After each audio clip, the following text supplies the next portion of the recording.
একদম ভোরবেলা ফজর নামাজ পড়ে রুমের সামনে এসে আমি দাঁড়ালাম। হঠাৎ করে চোখ গেল যে কিছু একটা লাফালাফি করতেছে। তো ভাবলাম কি নাকি ইঁদুর টিঁদুর, কিংবা হচ্ছে এদিকে অনেক কাঠবিড়ালি থাকে, কাঠবিড়ালি হয়তো বেঁচে আছে।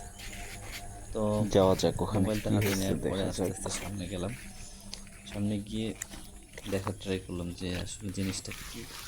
পরে দেখি একটা পাখি পায়ের সাথে দড়ির সাথে মানে খুব পেঁচিয়ে তারপরে ছুটানোর জন্য ট্রাই করতেছে, কিন্তু ছুটতে পারতেছিল না।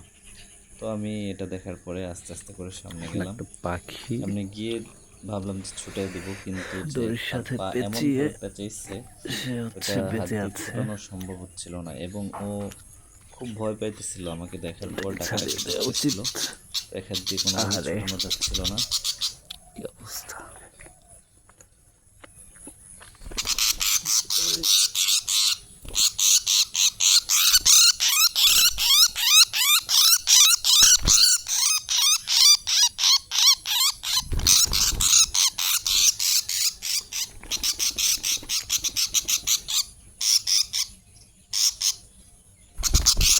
ওকে ছোটানোর জন্য অনেকক্ষণ যাবত ট্রাই করতেছিলাম, কিন্তু কোনোভাবেই ছুটতেছিল না। ও খুব ভয় আস্তে পাইতেছিল আর টাকা লাফাইতেছিল। অলরেডি আমার হাতের মধ্যে অনেকগুলি কামড়ও দিয়েছে।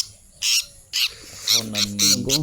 দড়ি না কাটা ছাড়া ওকে বাঁচানো সম্ভব না। পরবর্তীতে আবার দেখলাম যে একটা বিড়াল এসে ওখানে দাঁড়িয়ে আছে। আমি যদি এখান থেকে চলে যাই তখনই ওর শিকার বানিয়ে ফেলবে।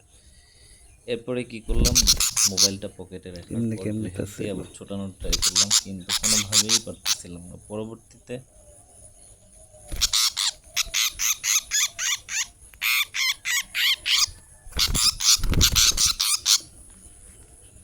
এরপর হচ্ছে রুমে আসলাম। রুমে আসার পরে কেচি এবং ব্লেড নিয়ে আবার ওখানে গেলাম, যে কেচি কিংবা ব্লেড দিয়ে দড়িটা কাটতে হবে।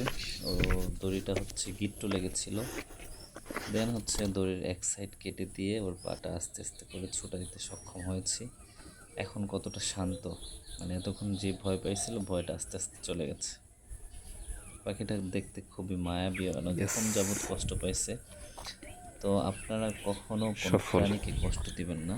যদি কোনো ধরনের আল্লাহ, বিপদে অনেক পড়ে কষ্ট তখন হয়েছে। বিপদ থেকে উদ্ধার করার জন্য যা যা প্রয়োজন চল, সেটা করবেন। তো আমি সকাল সকাল পাখিটাকে কামড় খাইছি বাঁচাতে পেরে অনেকগুলো। নিজের কাছে খুবই লাকি মনে হাত হচ্ছিল, জ্বলতেছে। অনেক ভাল লাগতেছিল। বেচারা তো এরপরে ওকে ছেড়ে দিলাম। এমনভাবে পেঁচাইছে দড়ির সাথে যে লাউ গাছের ইয়া দিচ্ছে সেখানে, মানে বাচ্চার কোনো পসিবিলিটি ছিল না। আল্লাহ দেখাইছে আমার হাতে, এই জন্যে ছুটাইতে পারলাম। যা।